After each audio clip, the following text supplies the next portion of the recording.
And at the same time, we are following up with the harvest season, supporting the people with the first aid kit, giving them ladders, giving them tools, documenting the incident that happened to them.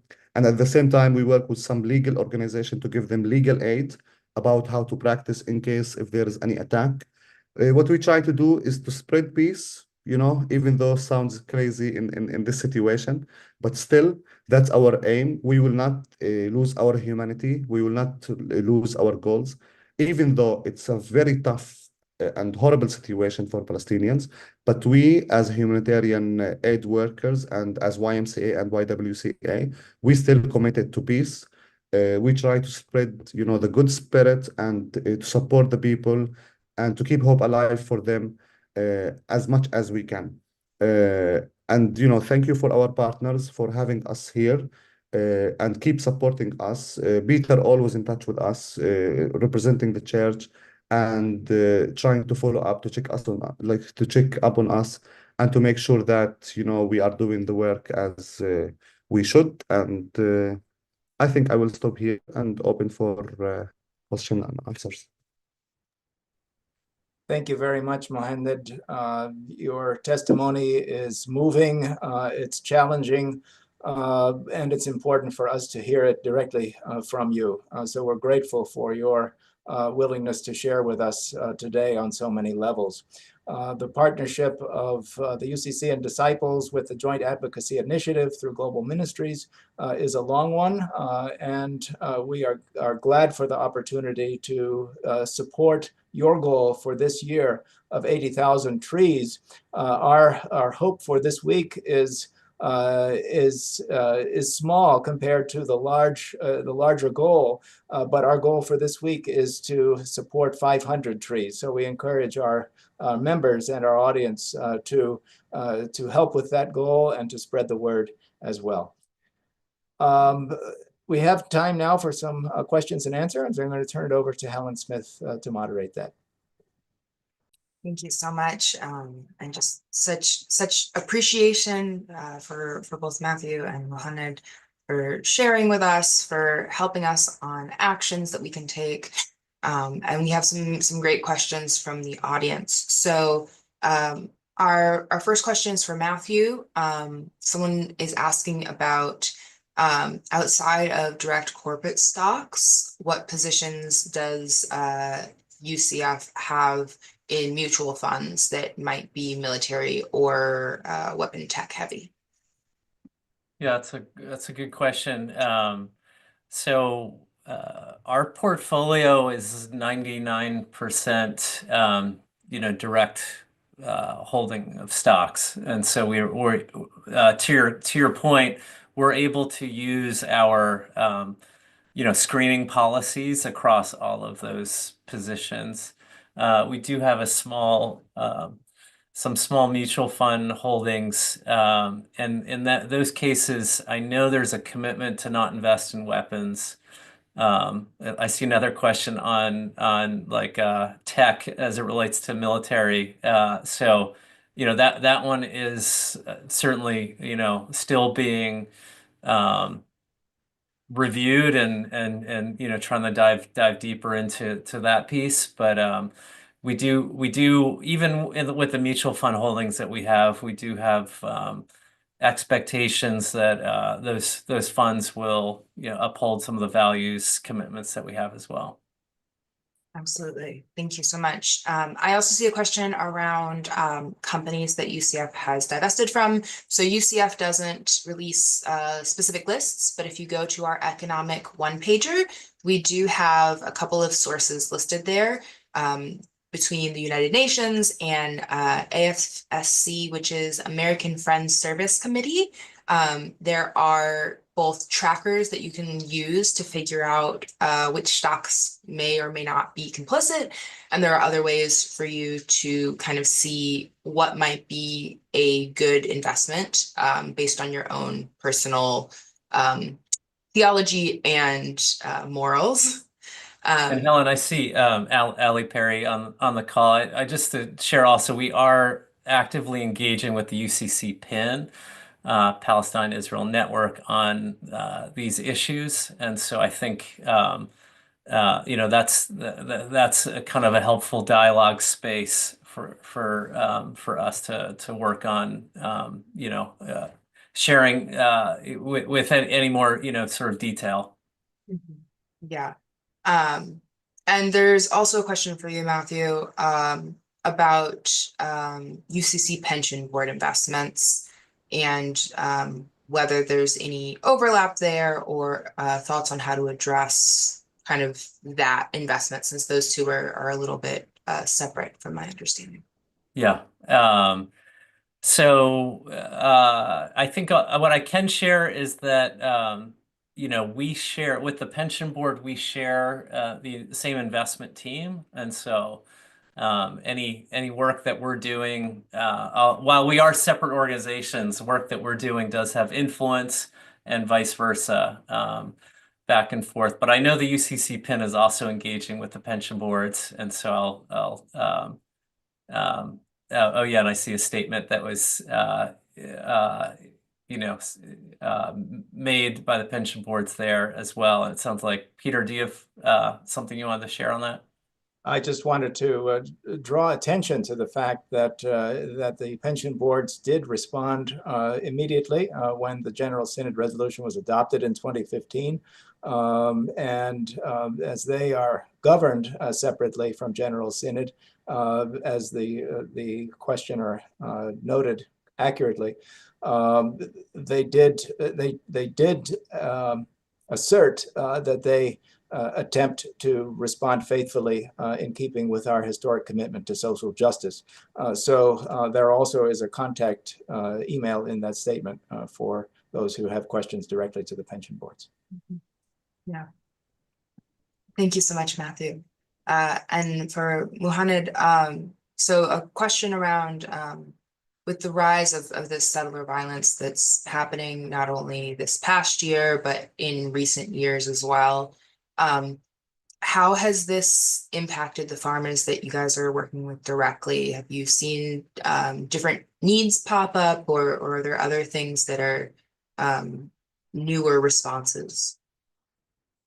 Yes, actually, there is a huge impact on the farmers that we work with. First of all, the uprooting of olive trees got higher recently.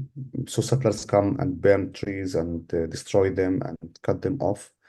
So that will impact their income, they will impact their accessibility to the land by itself. What the settlers also do is that they attack the village, where Palestinians are living. There's a lot of communities we work with. They are isolated from the city and they live, in the middle of the nowhere, near the trees. That's the farming, life. So settlers attack also them physically. And that causes like a big harm for the trees and for the farmers and for the kids, and they are terrified by this action. What we try to do is to guide them what to do in these circumstances, and what to do.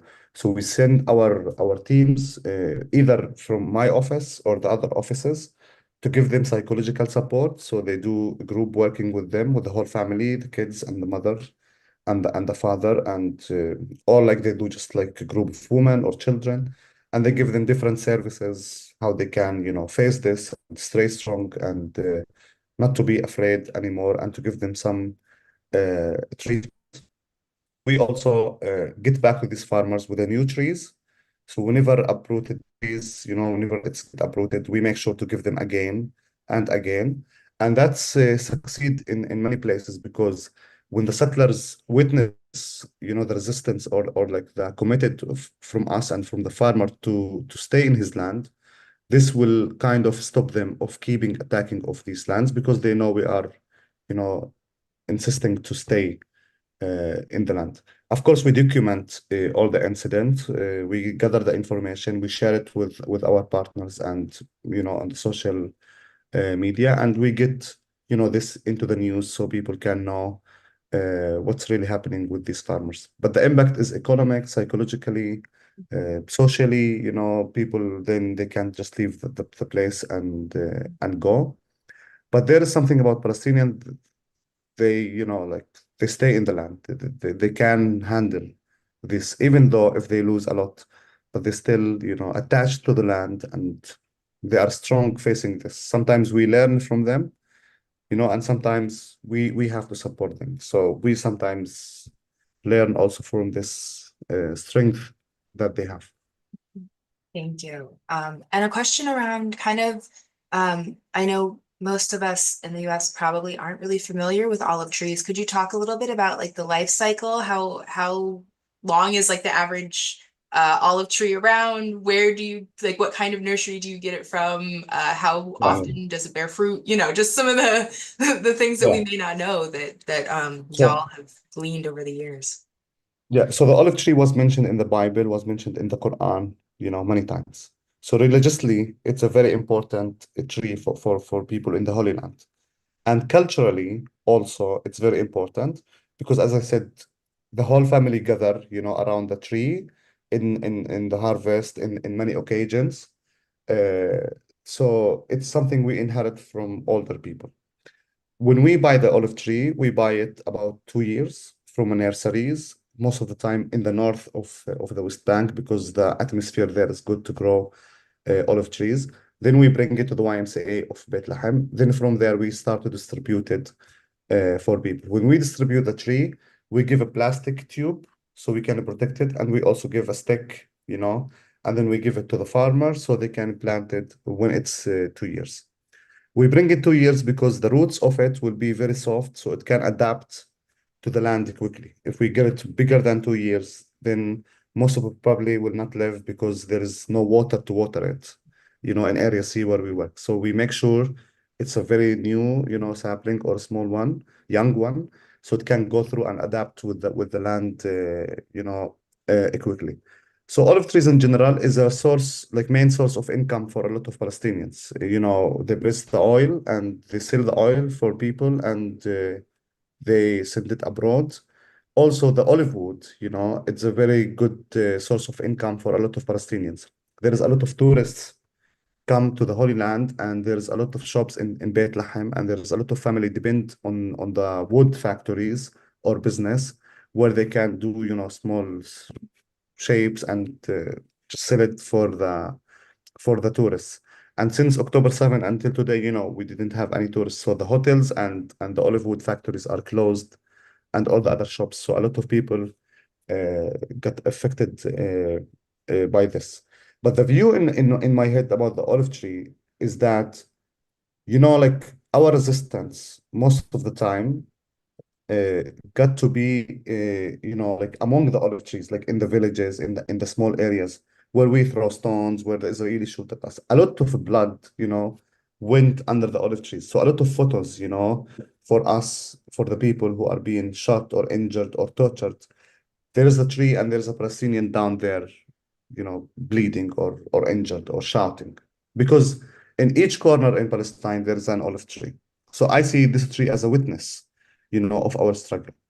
Unfortunately, now Israel is uprooting these olive trees and take it to the Israeli settlement and put it as identity for them. So they are adapting these trees. And the final thing I want to say, we have an olive tree in Bethlehem that expert from Germany came to measure like how long, and they said it's 4,500 years, so more than 4,000. Yes, it's about I think 25 meters high, and you need 20 people hand in hand to together or like to make a circle around the base of it. And this tree is sponsored or like taken care of by the government. So there is a guard that protect the tree, and there's a fence around it, and people can just go and do spiritual, practice, and take the students there to visit it. I go there, I make sure.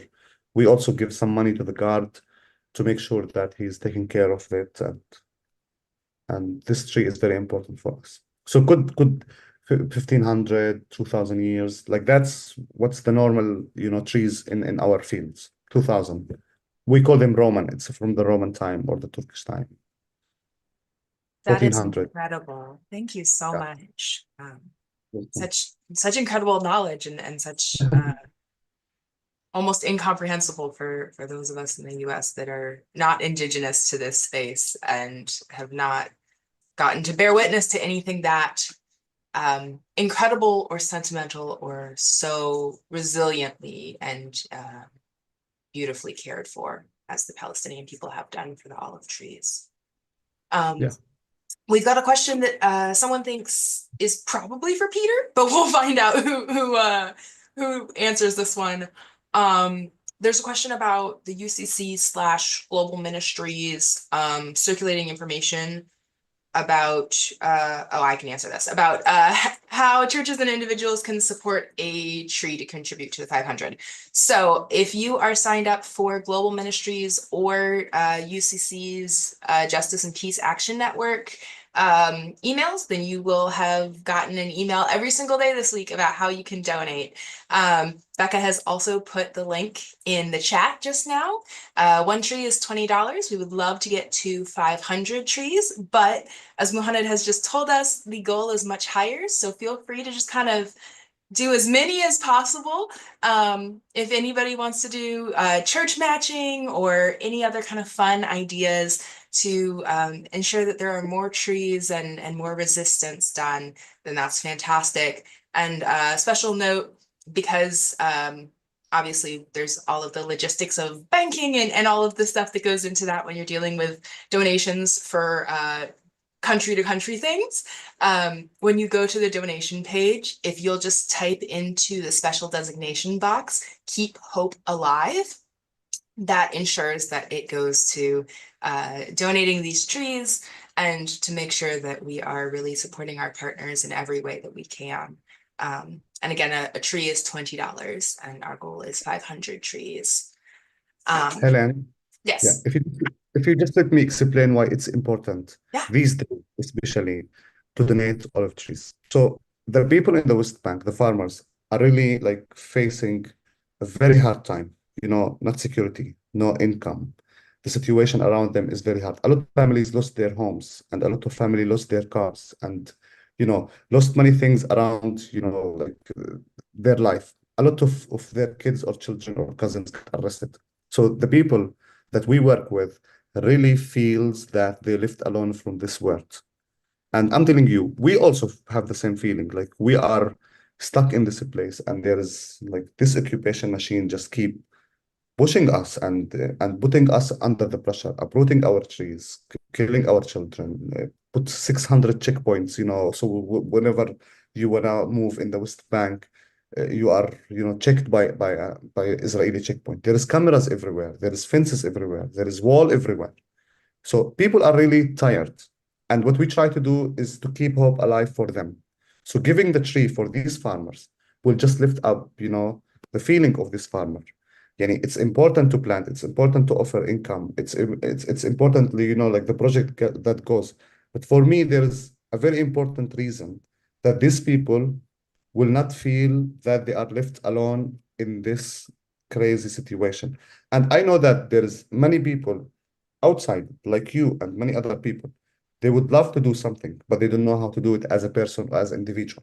So this is an opportunity for you, just to feel that you are doing good, because giving also is a nice feeling, and receiving from these farmers, and they know that, okay, the UCC donated these 500 olive trees and they feel with you today. People from America that they don't know you personally, but they believe in your suffering. They want to give you today something. And that's the idea behind giving these trees to the people. So they don't feel that humanity is done or like finished in this globe. That's what we're trying to do now, to focus more on the psychological and the feelings of these people, more than the actual tree by itself and where it will be planted, which is also still important, but that's what's behind it, actually. Yeah. And I think that's the perfect way to end the exact sentiment that we're going for with this week, with this campaign. And I'll pass it to Peter, but just one also reminder, as this has been an ongoing campaign and place of nonviolent resistance for the people of the West Bank and Palestinians for the past 20 years. Even after this week, even after this month, please do continue to donate, to continue to keep this in your mind, especially as Christmas season comes up and you're looking at where to use your economic leverage. This is an ongoing fundraiser that happens all year round. And so it is always an opportunity to go and to support the Palestinian people, not just this week when we are highlighting it. But I'll pass it to Peter. Thank you, Helen. And a special thanks to Matthew and to Muhanad today for your presentations and for your sharing. And Muhanad for this very compelling invitation to support the Palestinian people and offer this expression of solidarity. We do urge our audience to participate and to support the goal to reach the 500 olive trees this week and to share that with others. And also to check out the resource on economic leverage to see what companies and products you might consider avoiding. These, we've heard about 2 examples of economic leverage today. Another way is to advocate, and Matthew mentioned the importance of advocacy and public policy. So in the context of the ongoing war in the Middle East, we also encourage you to advocate with your representatives in the Senate and Congress to call on the US Congress to support 4 joint resolutions of disapproval in the Senate to block $20 billion of new arms sales to Israel, which would include F-15 fighter jets, medium-range tank ammunition, and high-explosive mortars and tactical vehicles. This is another way to engage with your economic leverage. So I want to thank all of you for joining today, and we hope to see you tomorrow for our Nurture the Soul webinar entitled Christian Zionism in Our Churches, and that starts at 3:30 Eastern Time. I want to thank you once again for your support for the Keep Hope Alive campaign as an expression of solidarity and support for our partners in the Middle East. And please visit the Keep Hope Alive homepage for more resources. Becca? And as we head out, thank you again to all of our panelists. Any of the resources that we have mentioned will be in a follow-up email. And we are also currently live streaming this to both Global Ministries and UCC YouTube channels. So you'll get the links to watch this again if you want. And if you're currently watching on YouTube, you'll find the links to all of these resources in the description of this video. So thank you all for attending. Global Ministries has a couple of upcoming webinars in addition to tomorrow's on Christian Zionism. So you can keep an eye out for Breaking the Chains, which is happening on Wednesday, November 13th and Wednesday, November 20th, looking at sexual and gender-based violence through the lens of the Thursdays in Black campaign. And then our mission coworker serving in Japan, Jeffrey Mensendik, is doing something called the Dignity Workshop, focusing on human dignity. And that will be on Thursday, November 14th and Thursday, November 21st. And you do need to attend both of those sessions if you are interested. And we will, again, send you links to register for all of this in our follow-up email. Thank you all for attending and enjoy the rest of your day.